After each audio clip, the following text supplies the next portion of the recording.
रेणुका शिंदे और सीमा गावित का मामला इसने पूरे भारत को हिला के रख दिया था। इन दोनों बहनों ने ऐसे ऐसे खौफनाक जुर्म किए जिस पर यकीन करना मुश्किल है। इनकी कहानी है अकल्पनीय क्रूरता की और इंसानी जान की कोई कद्र न होने की। ये कहानी हमें सोचने पर मजबूर करती है, इंसानियत क्या होती है और इंसान कितना गिर सकता है इसके बारे में। रेणुका और सीमा वो पैदा से अपराधी नहीं थी। उनका बचपन महाराष्ट्र के कोल्हापुर में बीता। मां अंजनाबाई गावित वही इनके सारे अपराधों का असली सूत्रधार थी।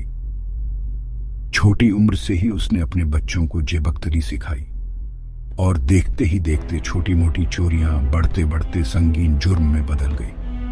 1990 से लेकर 1996 तक ये इन दोनों बहनों का अपराध का समय था। इस दौरान उन्होंने कम से कम 13 बच्चों का अपहरण किया। उन बच्चों को भीख मंगवाने और जेब काटने के लिए इस्तेमाल किया जाता था, और जब वो बच्चे किसी काम के नहीं रहते थे या फिर बोझ लगने लगते थे तो ये बहनें उन्हें मार देती थी बिना किसी पछतावे के। 1996 में ये मामला तब सामने आया जब पुलिस ने रेणुका शिंदे को गिरफ्तार किया। उसकी निशानदेही पर सीमा गावित और उनकी मां को भी गिरफ्तार कर लिया गया। जांच के दौरान जो बातें सामने आई उसने सबको डरा दिया। सवाल ये उठने लगा कि इतने दिनों तक ये सब कैसे चलता रहा, किसी को कानों कान खबर तक क्यों नहीं हुई। रेणुका और सीमा के जुर्म कई तरह के थे और बहुत ही परेशान करने वाले। उनका मुख्य काम था छोटे बच्चों का अपहरण करना, वो भी ऐसी जगहों से जहां भीड़ होती थी जैसे कि बस स्टैंड और बाजार। अपने बचाव के लिए जेब काटते समय ये बहनें उन बच्चों का इस्तेमाल करती थी। उनका मानना था कि बच्चे के साथ रहने से लोग उन पर शक नहीं करेंगे, लेकिन जिन बच्चों का अपहरण होता था उनका जीवन नरक बन जाता था। कुछ बच्चों को सड़कों पर भीख मांगने के लिए मजबूर किया जाता था, और जब ये बहनें जेब काटती थी तब बाकी बच्चों का इस्तेमाल लोगों का ध्यान भटकाने के लिए किया जाता था। जब कोई बच्चा बड़ा हो जाता था या फिर उसे काबू करना मुश्किल हो जाता था तो ये बहनें उसे मार देती थी। उनके मारने के तरीके बहुत ही क्रूर थे। कभी वो बच्चों के सर दीवार पर पटक पटक कर उनकी जान ले लेती थी तो कभी उन्हें पानी में डुबा देती थी। इनके जुर्मों की सबसे शॉकिंग बात ये थी कि इन्होंने बहुत सारे बच्चों को मारा था।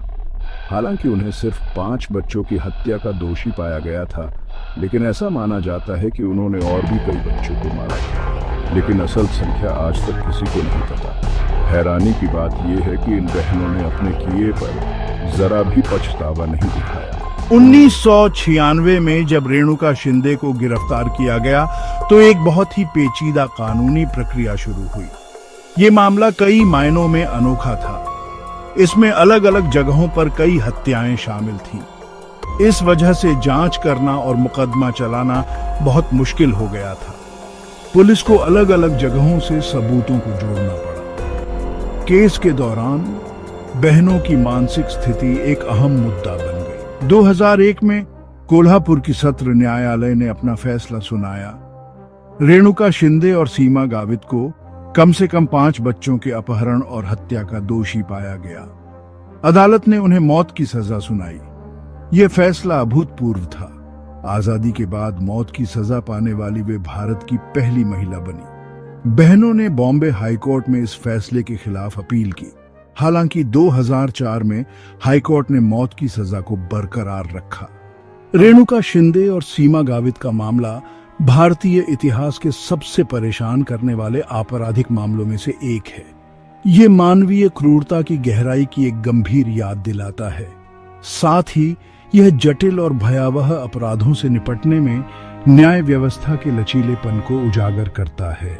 यह मामला भारत में बाल संरक्षण प्रणाली में सुधार और मजबूती लाने के लिए चल रहे प्रयासों के लिए एक उत्प्रेरक का काम करता है।